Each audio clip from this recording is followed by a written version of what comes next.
Hello, welcome to the Common Hour. My name is Justin Hopkins, and I am the Assistant Director of the Writing Center and Senior Teaching Professor of English and Chair of the Common Hour Committee, along with my co-chair this fall, Rachel Anderson Rayburn. I'd like to introduce our ASL interpreter, Emily Phipps. Thank you, Emily, for interpreting for us at Common Hour. Please note that if you need to change your screen view to include Emily as you watch, you can adjust the screen display mode in the small box labeled View towards the upper right of the Zoom window. You can enable the closed captioning for any video shown. Very warm welcome to all. The Common Hour is a unique and inclusive program that brings the Franklin and Marshall community together weekly during the academic year for culturally and intellectually enriching events. It is the only regularly scheduled event that unites students, faculty, and staff and invites the larger community to join us. Throughout the pandemic, the Common Hour continues to provide a gathering space and a source of inspiration, education, and compelling discussion for the F&M community and beyond. Next week's Common Hour is entitled Comprehensive Plan for Lancaster, Working for a Green, Safe, and Equitable City, presented by Douglas Smith, Chief Planner for the City of Lancaster, and an alumnus of the class of 2009. I hope you'll join us. Please follow the Common Hour on our webpage, the Presence Events calendar, and our F&M Common Hour Facebook and Instagram pages. During today's event, Zoom viewers can submit questions for our speaker via the Q&A feature. Please identify yourself as an FPS member or a student, but we won't use anyone's name. And now I'd like to introduce you to the proposers of today's event, Kira Liss of the class of 2022, and Kabi Hartman, Director of the Program and Support of Academic Excellence and Senior Teaching Professor of English. Hello, Kabi. Hello, Kira. Thank you, Justin, and good day, everyone. I'm so glad to be here to introduce our Common Hour speaker, Felicia Rose Chavez. Professor Chavez is the Creativity and Innovation Scholar in Residence at Colorado College and author of the anti-racist writing workshop, How to Decolonize the Creative Classroom. As well, she has won numerous teaching awards for her visionary work in the classroom. Professor Chavez is charged to educators to, quote, mentor our students in how to command their own voices, calls upon us to actualize classrooms where students of color, whose voices have often been suppressed, can safely explore their own stories and speak out. I would not have encountered Professor Chavez's bracing work without my student and current teaching assistant, Kira Liss, to whom I'm indebted for this opportunity and for her own original voice. Before I hand over the second part of this introduction to Kira, I'd also like to thank the Office of Diversity, Equity, and Inclusion, the Philadelphia Alumni Writers House, the English Department, Mi Gente Latina, and the Pi Zeta chapter of Sigma Lambda Gamma National Sorority, Inc. for co-sponsoring this event. Thank you so much, Kabi. It felt like serendipity last February, the way I happened upon Felicia Rose Chavez in her book.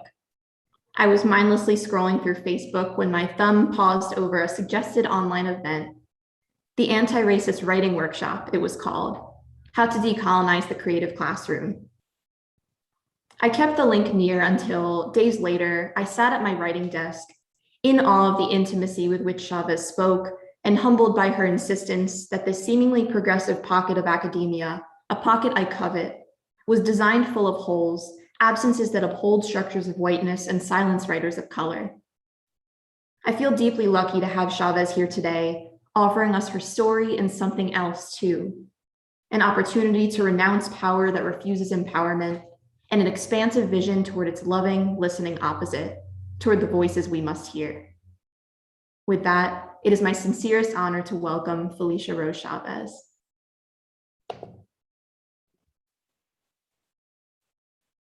Thank you so much for that beautiful introduction. I want to express appreciation both to Kabi and Kira, and of course to Justin, for hosting me today. Thank you to Franklin and Marshall College's Common Hour program. It's lovely to be part of this larger kind of ongoing conversation with your community. And of course, thank you, Emily Phipps, for putting up with me today as I read excerpts from the book and hope to provide some context around the sections that I'm highlighting. The goal is that at the end of today's reading and dialogue, we can engage in a Q&A. And then maybe transition over, if you're available, to a reception where we can have further, more in-depth conversation. So just want to express my appreciation for this opportunity to engage with your community. So this book, the Anti-Racist Writing Workshop, it aims to evolve this traditional model that no longer works, but we insist on fitting ourselves into it, right? Our 21st century bodies no longer fit into this model. There's a better way, a way that platforms and supports all of our students, but especially our students of color, right? So the book is a memoir in my own educational journey from student to teacher. It's a journey in these twin goals of anti-racist work, which is to decenter whiteness as the neutral and objective norm. And a lot of us are doing that work, right? Hopefully in our own classrooms and student groups in which we're aiming to represent a multicultural curriculum. We're aiming to recruit students of color and faculty of color into our communities and conversations, right? So some of that work is in progress, but there's that other goal of decentering authority, which in my opinion is a symptom of this legacy of white supremacy. So this ego, control, domination, manipulation, right? All of these norms of academia. I'd like to dismantle those as well, so that we can fully embrace the holistic self of each and every one of our students in the classroom. If we really want to do better, we need to dismantle these ideas and policies that are so embedded in our educational institutions and our teaching and learning habits that they appear normal and neutral and objective. This is a memoir. This book, I like to call it a memoir. They're a memoir of teaching strategies that are essential and urgent. This isn't just a nuanced approach, right, to teaching or a passing experiment in pedagogy. It is everything. It is my life. It is my heart, my past, and my future. Right. So I aim to exercise that same vulnerability on the page that it takes to risk take and create change in each and every one of our classrooms, both as students and as teachers, self-advocating for change. So I'm honored to share excerpts with the book with you today. Before I start with an excerpt from the introduction, I would like to make clear to everyone that if you do happen to hear noises in the background, it is garbage day. There is a team of maintenance workers working on the house right now, and I have a very grumpy 2-year-old. So we are going to work through it together. Hopefully, we'll have peace and quiet as I progress. So again, this is an excerpt from the introduction of the book. This is a section called A Legacy of Dominance and Control. In graduate school at the University of Iowa's nonfiction writing workshop, I was what you might call a difficult student. I own that. Black hoodie, black boots, black coat, slumped in down at the classroom desk, alert and vocal, and pissed off, alienated and isolated and deeply lonely and cold. I remember icicles daggering the air, a cold so bad my toilet water froze. How quaint, many said about Iowa City, liberal, walkable, cheap, a real writer's paradise. But I got long stares at the co-op grocery that said, "You don't belong here." I was a brown-skinned Chicana, conspicuous in my white picket rental. And when I'd complain about the Iowans who asked me to see them to a fitting room, to refill their water, to point them to a restroom, "I don't work here," I'd repeat through gritted teeth. My family would tell me to hold my tongue and focus on the writing. I was, after all, lucky to be in the workshop. Thus, the implicit imperative for people of color in MFA programs to write, but not to exercise voice.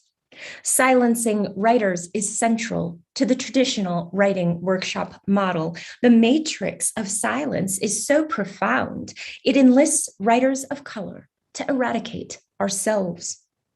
Even now, as I type this, my heart tells me, no, you can't say that. You might derail your teaching career, shrink your literary network, hurt their feelings, sound ungrateful, blow things out of proportion. Even though I am the commander of my own experience, my heart tells me to choose subservience out of fear that my narrative might ricochet off of institutionalized white power and smack me upside the head. That's how racism works, right? It's systematic oppression that breeds behavioral norms. Because when the flowering trees bloomed pink, Iowa City was charming. I had friends, a select few brilliant women who dragged me on walks when I'd rather brood, who fed me vegetables when I'd rather binge, who discussed global politics when I lacked perspective. I had earnest students who were unafraid of risk and a champion thesis advisor who reserved me a seat at her family's dinner table. But this book is not about individuals. This book is about institutions, more specifically institutional racism, the system of advantage based on race.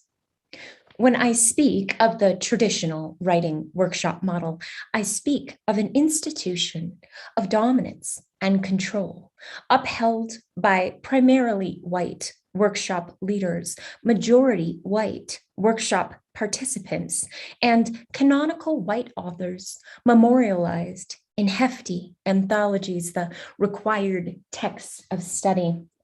And when I speak of dominance and control, I'm really talking about silence. I'm not just referring to the traditional writing workshop ritual of silencing the author when critiquing their work. Building tough skin, they call it, to better prepare for the, quote, real world, as though writers of color live anywhere else, as though our skin is not leathered to the touch, but a profound, ubiquitous silence, the nearly complete omission of writers of color in person and in print. It is as though we do not exist. This was true when I was a financially independent first-generation undergraduate student. This was true when I was a graduate fellowship student, and it's true now that I'm a visiting assistant professor of English at a private liberal arts college. It's like writing programs are encased in shatterproof glass, museum relics safeguarding whiteness as the essence of literary integrity. In 2018, I was one of the only people of color in my English department, and that made me feel physically, emotionally, and intellectually at risk for harm. Compound race and gender with my working class background, and presto, instant and incessant anxiety catapulting me back in time to when I was a graduate student. Anxiety when the editor of the literary journal asks me to step down as a volunteer reader because I express concern that her all-white staff might result in aesthetic bias. Anxiety when a white female professor uses a Black pen to cross out references to ethnicity in my personal essay, noting in the margins, you don't need to make it a race thing. Anxiety when a white male professor, former teacher of the year, keeps me after class to discuss my repeated requests for a more inclusive reading list. He sits inappropriately close, sarcastically mocking how unfair it is, how unfair that I'm not represented in the syllabus. He yells so loud that a concerned colleague knocks on the classroom door. Anxiety when a white male professor, whom I intend to claim as mentor, begins class with a vote. One of the faculty members insists that we hire a person of color for the Visiting Writers series. Would you prefer that we bring in a person of color or a quality writer, someone who's doing really exciting things? He suggests that we go around the room one by one and voice our vote aloud. I'm the only person of color present, planted at the tail end of the circle. And so I witnessed 12 or so of my white peers, esteemed journalists and rhetoric instructors alike, play into the false binary. No people of color. We want quality writers only. My whole body shakes like I'm cold, but I'm not cold, I'm hot. My face must be so red, I remember thinking. Can't they see my face? But of course they don't see me. That's the point. When it's my turn to vote, I stand up, shaking, hot, my legs disobedient anchors, and exit the room. I don't say a word. I save it for when the garage door shuts behind me at home. Why didn't you say anything? I sometimes ask myself. To speak up was to enact my powerlessness, isolating me from my classmates who would go on to befriend one another, marry one another, hire one another later in their careers. To speak up was to square off with my professor, the white person in power, the very man who had attracted me to Iowa, whose favor I courted. The implications, the outcomes of moments like these can last forever. Days later, this professor will invite me out for coffee. I'll recount my discomfort in defense of my early exit. I hardly think I said it like that, he'll reply, rolling his eyes, and an instant trifecta of thoughts will cross the line. One, that I'm just another overexcited brown person embarrassing myself with wild stories because, come on, it wasn't that bad. Can't you just let it go? Two, that it always comes down to words for us writers. There's power there, and we know it. And three, that he's just another calculating white person attempting to manipulate my narrative to better reflect on him. One after another, my professors will reach out in attempt to manage the situation being me, of course, and not insatiable white supremacy. In class, my peers are starry-eyed, but all have X-ray glasses that expose my professor's bias. Whenever we interact, I'll feel anxious and resentful, vulnerable and regretful too, that I can't just be cool. Oh, to drop out of school, that everlasting gobstopper of a fantasy I lodged in my mouth day and night for 3 years of graduate study. But loyal to my family's wishes, I held my tongue. Or at least the Chicana version of holding my tongue, which was to make a big fuss, trying to change the workshop from within. Together with a trusted friend from my cohort, I formed a student diversity committee. I served as the elected student liaison to faculty. I petitioned for the emergency hire of a professor of color.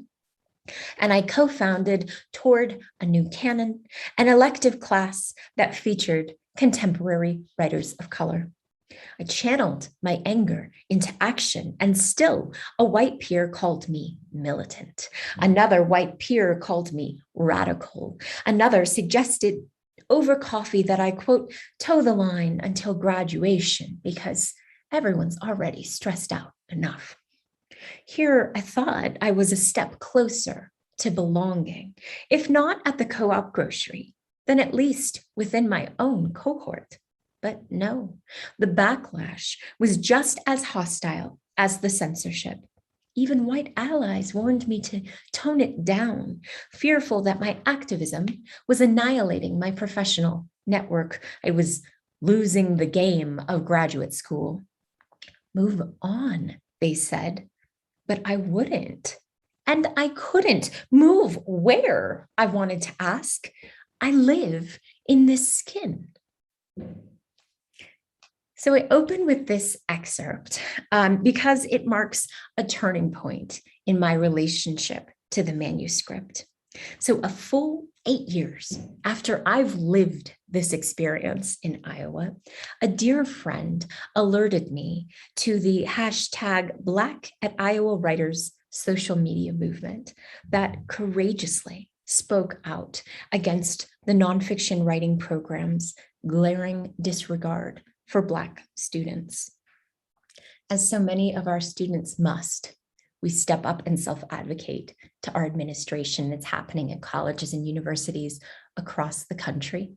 Here's one example that moved me in such a way, it shook me to the core, right? In this letter to the administration, Black graduate students and their allies demanded better from their writing community. They exposed personal stories of toxic racism, exercising that same vulnerability that I aim to exercise with you today, right? And then they answered those stories with a 10-point anti-racist plan of action, taking on that extra labor that is not their responsibility, and yet they're stepping forward and taking charge. Listen to these words, says hashtag Black at Iowa Writers. Recognize that our sharing them with you is a gift, an outstretched hand, a question asking you all, how can we be better than this? How can you be better than this? I was well into writing the manuscript at this point, and I'd spend night after night awake, buzzing with fear, thinking that I was a traitor for sharing my own story. But here was Black at Iowa Writers holding their hands out to me, naming my book a gift instead of a betrayal. And it was such a relief. Around this same time, a former white classmate from my Iowa cohort took to social media and retold the story of voting aloud for qualified writers over writers of color. This is the exact same story that I just recounted from the book, but it was flipped from her perspective. She wrote that to this day, she burns with shame from the memory, and that it was time to call herself out as well as this professor. In response to her post, former undergraduate and graduate students stepped forward, claiming that this professor did the same thing to them, fomenting racism through public vote. And it's like this meteor shower went off in my mind. I wasn't alone. It didn't just happen to me. I think so often when we experience moments of blatant racism, we ask ourselves, did you misinterpret that, right? Was that just a person to person, that interpersonal racism, and you carry it with you almost shamefully with such anger, right? Here was a years long pattern of abuse on purpose, not just some clumsy individual exchange or a misstep in behavior that I blew out of proportion. I can't even put into words how much stronger this knowledge made me. It validated my presence in that classroom all of those years ago, and my presence now on the page. My stories are not an act of betrayal. Our stories are not an act of betrayal. They're an act of love. How might we listen and learn? As hashtag Black at Iowa Writers reminds us, it's so important that we look back and listen to ourselves, to our own experiences, to those of our colleagues and friends of color, right? And then move forward.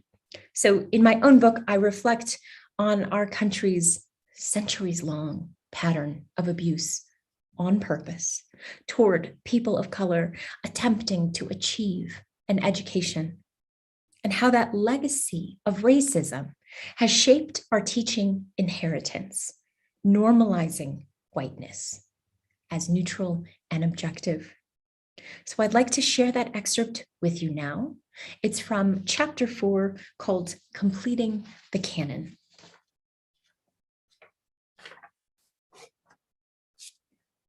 Writing is a relationship with the self. It's a ritual of tuning in and listening to the language inside of us. Those words are power.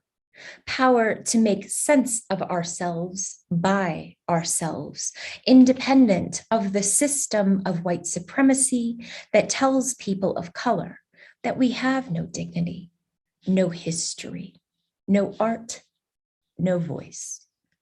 Confidence says, I exist, you cannot erase me. We dare to tune in and listen to our own words in our own tongues and translate them onto the page with our own fists. We stand and read our work aloud in our own voices. We reveal a past and a future nurtured by our own artistic mentors. We claim names for ourselves and demand that everyone call us by our names. In claiming names for ourselves, we name that for which we fight.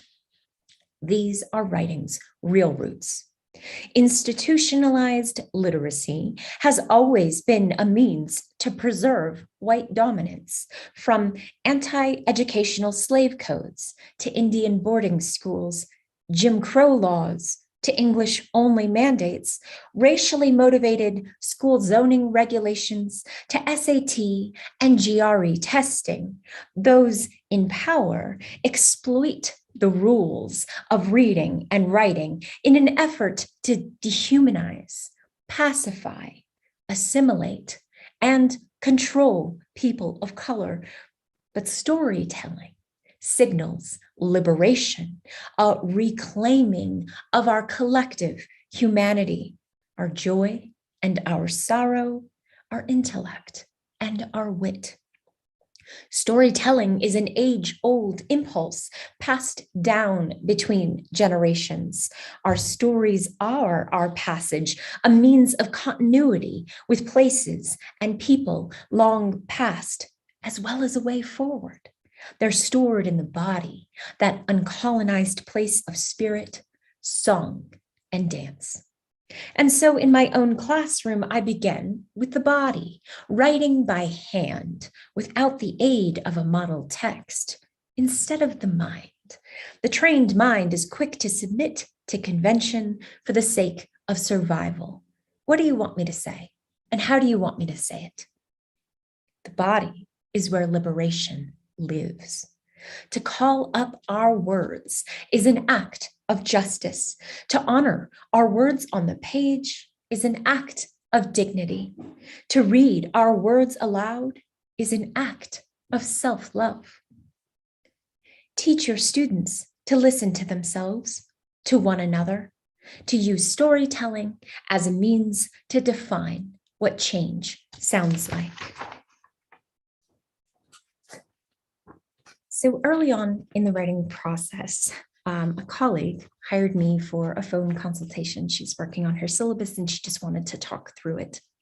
So after an hour together, kind of reimagining what her course would look like, she asked, but what do I say to my students exactly? What makes this pedagogy anti-racist? And I rambled on and on. It's a model of deep listening, kindred community, mindfulness, generosity, right? All these buzzwords. Oh, wow, she said. You're talking about a deeply human approach to teaching. And I'll never forget that, right? She saw right through to the heart of it. The anti-racist workshop is human to human connection. Each and every one of our classes can exercise this same approach, this pedagogical approach. It's not limited to the writing workshop, right? I see you, I hear you, you exist. There's power in that, as so often people of color are erased from academia. But every one of us is an embodied individual with a name and a legacy. We root out traditions of domination and control that we think equates with authority. We check our egos and collaborate as artistic allies, each with our own aesthetic preferences and visions for our writing. The point is to nurture voice so that we may more fully participate as global citizens. It took me about 30 years just to say no when I wanted to say no. That's a deep-rooted issue for a lot of folks, no matter your personal background. It's especially problematic for people of color, women, queer, and working class students. We look at this classroom, right, and we see a contained experience when really it's a lifelong journey in owning your voice, owning it on the page, and then later owning it aloud. The anti-racist workshop offers students agency to exercise that voice. They select their own readings. They collectively define craft concepts. They write to please themselves. They moderate their own feedback sessions, and they assess their individual writing journeys without fear of free-reigning bias. In my course evaluations from this past fall, 3 of my 15 students reflected that they learned empathy. Imagine that, empathy, right? These were first-year students who didn't self-select into my class, students who on day 1 swore they were not creative. Others claimed a sense of peace while writing, ownership of their ideas, and my favorite, right, pride as writers, really claiming that identity of writer. In other words, they reflected on how they changed as people. And I directly correlate these successes to the anti-racist workshop model. When students honor their mentors and stay true to their artistic preferences, they're emboldened to take risks on the page. The work is truly their own. And suddenly the stakes are a lot higher. No longer are they waiting for the professor or in competition with their peers for a grade, right? It's a revolutionary break from the norm, and it disrupts the way it's always been done. That scares a lot of people. I can't tell you how much pushback I get from white educators who aim to silence me with their dismissiveness or their rage. This book, this movement terrifies them, and I anticipated pushback, but it does wear me down. Here's an excerpt that I turn to when I need reinforcement. The section is called The Future of Creative Writing. Let's not get it twisted. This anti-racist writing pedagogy is aggressive activism. It's immediate, tangible action that disrupts the legacy of white supremacy by changing organizational structures, policies, practices, and attitudes so that power is redistributed and shared equitably. It's time to admit that writing is a political, historical, and ideological act steeped in identity politics. It's an essential act, an urgent act, an act that has cultivated critical mass since 1936, when the traditional writing workshop model was first developed. The gaping need for creative revolution is real. It's time to demand better, not just for writers of color in our own separate arts collectives, but for everyone, everywhere. I am emboldened to propose that all students deserve a safe space for creative concentration and exposure to the literary traditions of writers of color. Consider every one of us deprived. Were we to stop worshiping default whiteness and adjust the parallax to include racialized bodies, we'd reveal whole continents of complexity to enrich our literary integrity. The time for change is now. We can't wait it out in hopes of a better tomorrow, because today's creative writing cohort hires tomorrow's teachers, edits tomorrow's magazines, produces tomorrow's plays, and acquires tomorrow's manuscripts. Their investigative journalism can incite tomorrow's impeachment. Their stump speech can secure tomorrow's seat in public office. What may read as a crisis in creative writing is at heart a crisis in American culture. Without voice, participatory democracy fails. To claim a public voice is to summon our collective power belly deep and then bitter in our throats, a willful insistence that we matter. And we do matter, especially now in the 21st century, United States of America, with a government who hates us, an economy that exploits us, a police force that murders us, a culture that embezzles from us, only to elicit our shame, our silence. We write to drown out that silence. So let's get writing, but not on their terms, on ours. So I recently spoke with an undergraduate student. This was a creative writing major who, along with his peers, was taking on that added labor of petitioning his own English department for tangible anti-racist action. And he asked me for advice. It's okay to be afraid, I told him, because I'm afraid too. I told him the story of attending this professional development training. This was part of a fellowship that I had back in Louisville.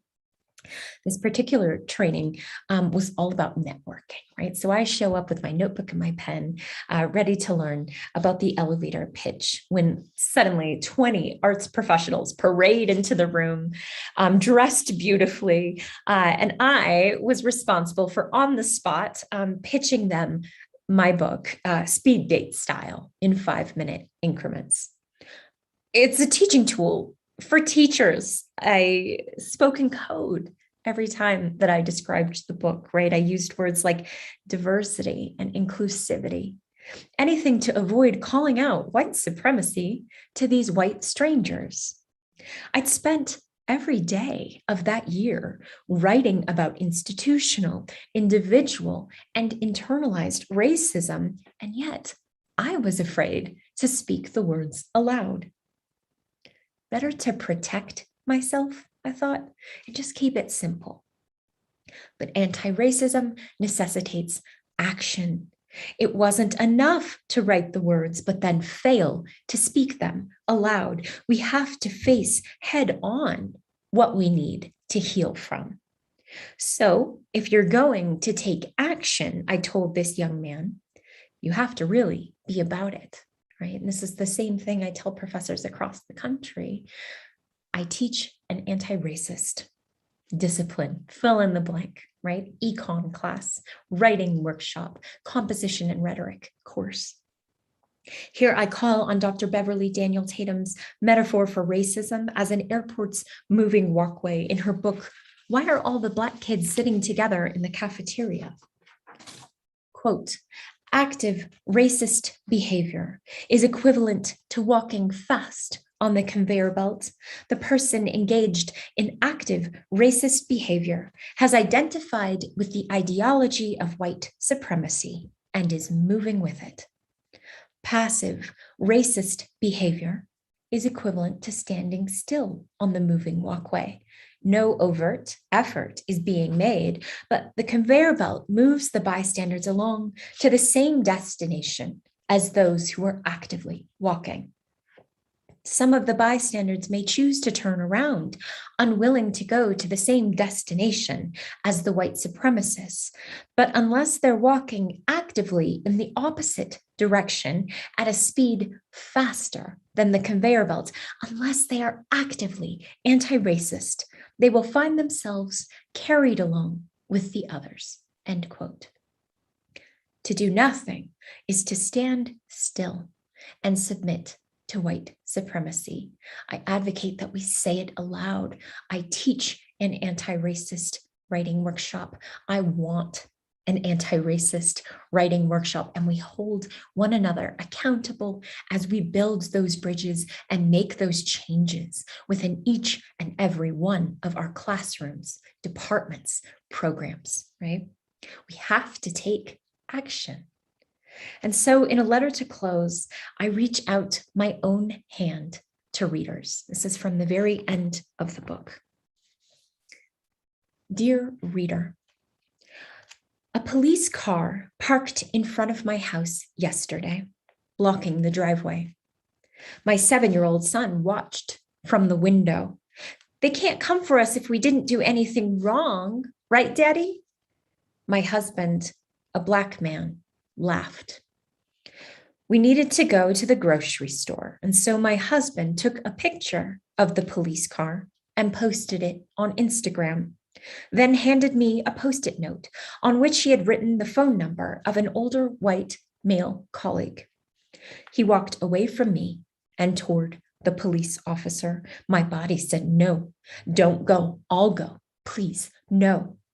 All that long driveway, my body pulsing with something's wrong. This is wrong. My son chased after him. Wait for me, Daddy. And I stood outside the garage with tears in my eyes, past and present and future blurring into one. And then it was, good morning, sir. And if it's not too much trouble, sir. He was just doing paperwork, my son explained as we backed out of the driveway. But I was silent, and my husband was silent, and it was a long time before either of us said anything. What do our bodies do with all we don't say? Does your body suffer too, knowing what it knows? That it's wrong. The everyday shootings, the children caged, the blue lights and brown boys, men dead, the endless assault by white supremacy, power, control, domination. How do we reconcile this knowledge? Do we bow our heads, swallow the scream, get on and off Facebook? Maybe this book can teach us voice to speak out, to speak back, to say what we know, but don't allow ourselves to feel, because to do so would be equal parts pain and pardon. Maybe this book can teach me courage, because the closer I get to finishing, the more fearful I am of its reception.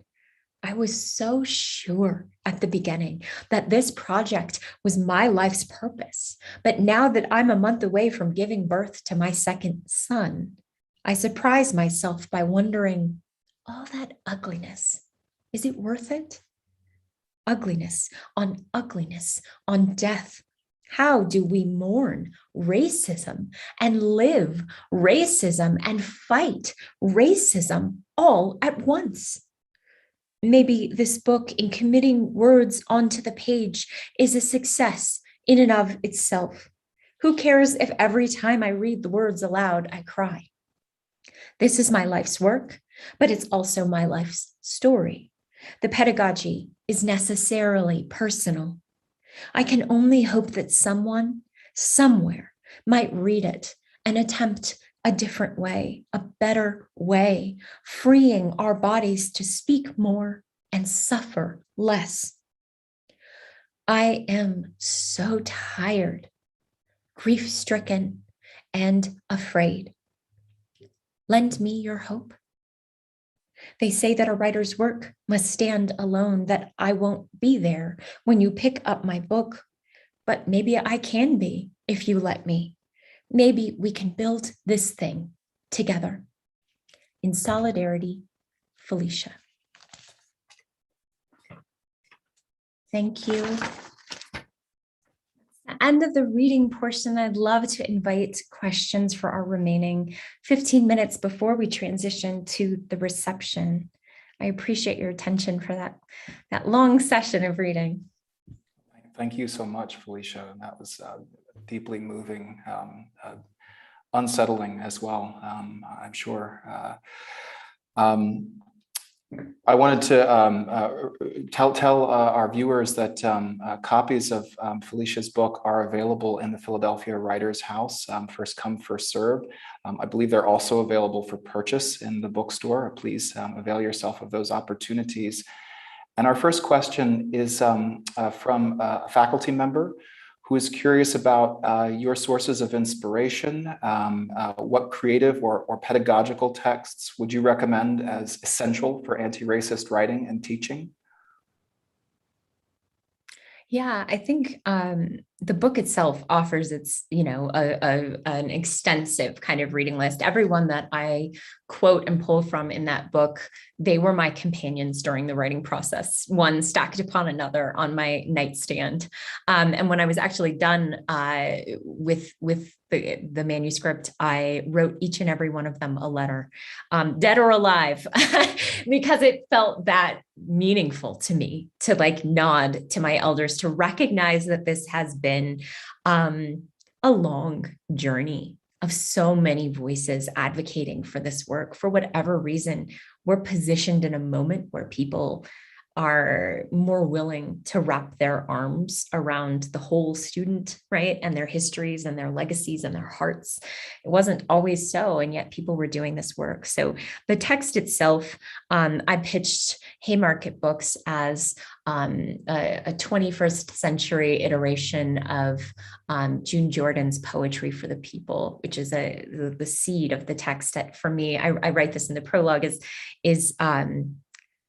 was the impetus for a different model, right? It was stunning to me, that particular text, in how it revealed a whole different possibility, right, for discovery and beauty and change in the classroom.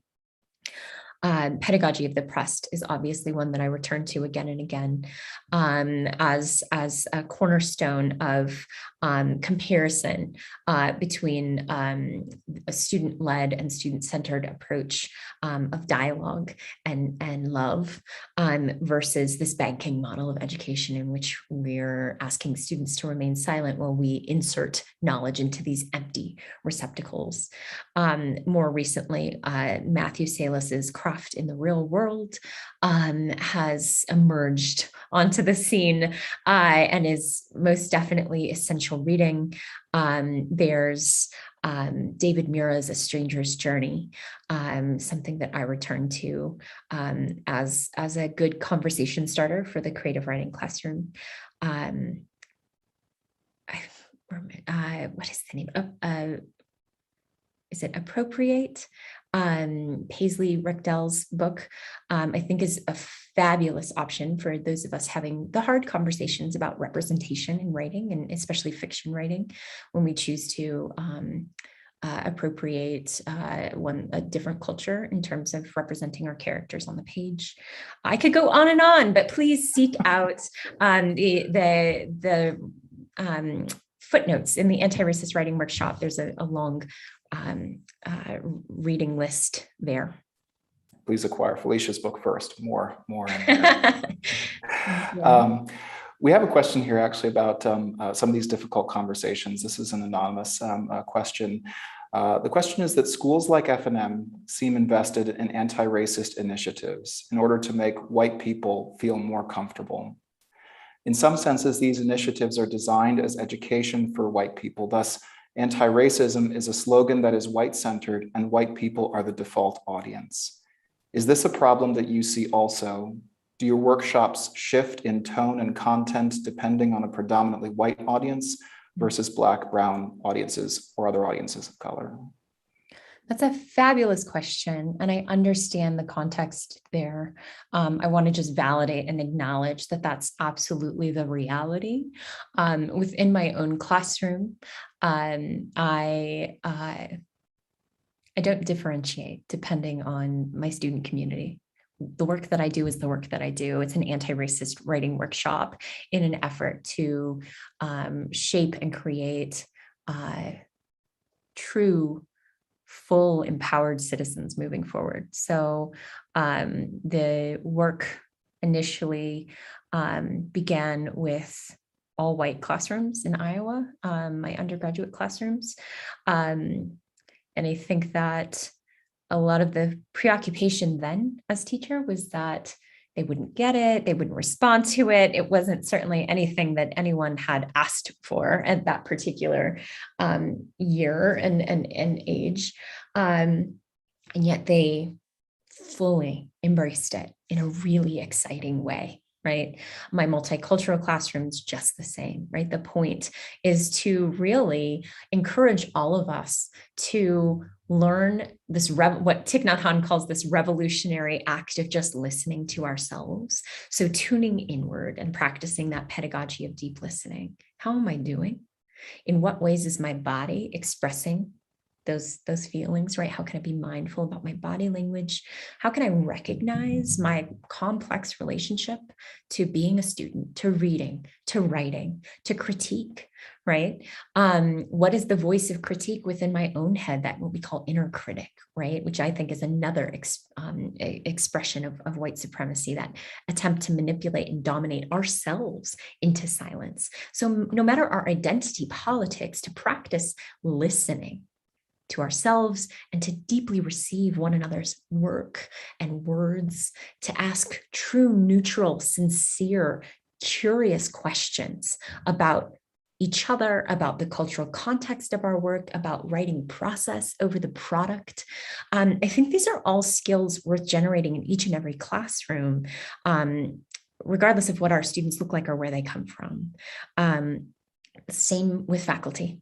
I think it's essential that we, each and every one of us, sit back and think about that inheritance, the way that we were taught to read and write and critique one another's work, and how there are opportunities for discovery in our periphery if we just pivot, if we just take a moment and not replicate the way that we were taught as this sense of ego and authority in the classroom. This is important for all of us as instructors, regardless of those identity politics, just the same, because those of us who are exercising internalized racism replicate the same tradition that we were taught by white instructors, right? And so we acknowledge that we carry that inheritance with us, we pivot, and we discover new and different ways. So in the anti-racist professional development workshops that I lead, I welcome each and every one of the people in the room. I validate the fact that a lot of these sessions feel like, why do I have to, if I'm a person of color, why do I have to be there? This is not for me. You all need to get educated, right? But in the sessions that I lead, I like to embrace each and every person present and really do that unpacking and that work, talking about fear. A lot of the time, the fear and preoccupation from professors of color and students of color is power-based. right? What will my professor say? What would be the consequences of self-advocating, right? For faculty, it's what will my department chair say or my administrator say, right? Is there a consequence of potentially losing my job, right? We need to talk about and acknowledge that fear, no matter how important or moving or personal this work feels. So that's my very long-winded response to that question, but it is a complex question. It certainly is, and thank you for that answer. As administrator of a writing center and as a teacher of Shakespeare, I hear you. I'm listening. A staff member says, "Wow, thank you for your courage and beautiful voice in writing and speaking." Thank you. I would echo that. Another staff member asks about notes that you've talked about difficult moments and then also described I think it was the meteor shower of your experience being validated. Are there any other specific moments of exciting breakthrough that you would care to share with us? This is like there's so many. I think that there's the reception of the book alone, right, is huge for me. Like I wrote this, I pitched it to one publishing house, Haymarket Books, tiny little independent books publishing house, was shocked when they picked it up, right? Didn't expect much, but felt like I had honored something for myself for my own story, right? And putting it forward. The fact that I've received letters from educators like love it's tremendous. What's the most joyful aspect of that reception is how the application ranges in age demographic. So I'll receive work from first and second grade students practicing some of the exercises that I put forth in the anti-racist writing workshop. I'll also have the same conversations with directors of MFA programs offering me, well, here's what my students did, working with the same exercise, right? It's thrilling to see that the work is just as applicable to our youngest people and our youngest students in minds, just as it is for our pre-professional students. So that's been really lovely. I also had a moment talking with elementary and middle school teachers, and I expressed my fear that I was somehow doing a disservice to these students if we adopted a full curriculum, an anti-racist curriculum for our youngest students, because the system is such that they are responsible for tests and testing. And I thought, well, am I not setting them up for success, right? By rerouting their education in this direction, will they still meet the same learning standards here? So I'm expressing all this. I was up all night, really worried about it. And they were like, it's okay. These brilliant educators were reassuring me, listen, if we do it right, if we implement these moves in the classroom, then these young people are going to be the ones overturning the tests. They're going to be the ones changing the system. We need to set them up for success to make those moves, right? And I thought that was another like, whoa, that's incredible. And I loved that it was the teachers who were reassuring me. Again, there's so much fear in this risk-taking and this anti-racist everyday action. It's important that we have one another to speak it aloud and have one another reassure us, hold us accountable, right? So that would be an example of a couple of other moments for me. That's really cool. Thank you for sharing that story. As we near the end of the Common Hour, I'd like to remind everyone that you are welcome to join the after-hour reception with Felicia. The link is in the comments, the chat. I want to thank Emily again for translating today. Thank you. I want to thank Kabi and Kira for proposing the event and the various offices, houses, institutions, and groups that sponsored it. And thank you, most of all, Felicia, for being here with us and for sharing this account. It's very, very powerful. For everyone at Franklin and Marshall, wish everyone a good fall break. And I hope that you will join us again next Thursday for a comprehensive plan for Lancaster, working for a green, safe, and equitable city. Have a good week. Thank you. Thank you.